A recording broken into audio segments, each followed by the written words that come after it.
আমরা নামাজ দিয়ে পড়তেছি, আল্লাহ তো ওয়াদা করলেন হে রাসূল আপনার উম্মতদেরকে আমি দিদার দিব। আল্লাহ তো মিথ্যা কথা বলেন নাই, আল্লাহ তো মিথ্যা কথা বলেন নাই। দিদার দিবে দিনে 5 বার করে, আমি আপনি দিনে 5 বার করে নামাজ পড়ে কিন্তু আজও সে আল্লাহর সাথে দিদার হলো না।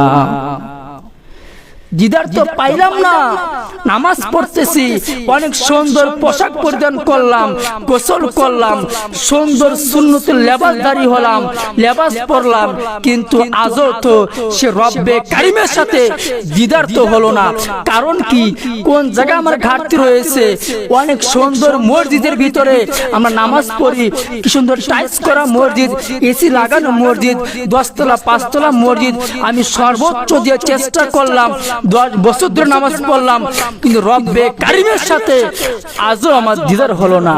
তার মানে আমার কিছু না কিছু একটা ঘাটতি রয়েছে, যে ঘাটতির কারণে মাবুদ মাওলার সাথে আমার এখন দিদার হচ্ছে না।